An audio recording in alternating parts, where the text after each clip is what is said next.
Wewe una watu ambao unawaita watu wangu? Una watu ambao unawaita ni watu wako? Kusoma kitabu cha Samueli wa kwanza, sura ya 18 mstari wa 27.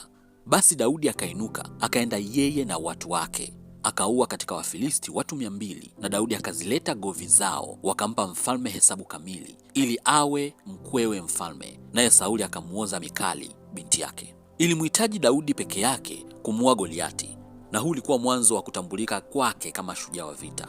Lakini kwa kadiri siku zilivyozidi kwenda, Daudi aligundua kwamba njia ya kuelekea ukuu ina vita nyingi ambazo nyingine hutaweza kupigana na kushinda peke yako. Zinahitaji watu wengine wapigane pamoja nawe.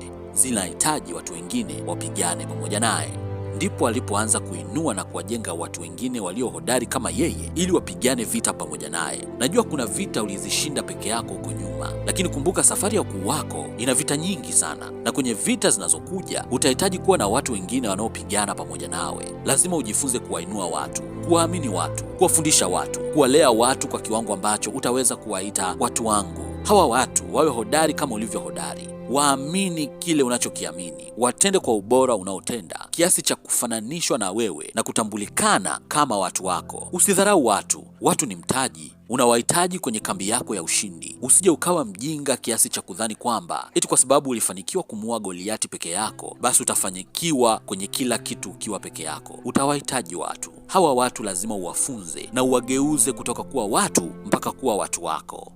Ninakutakia matokeo chanya.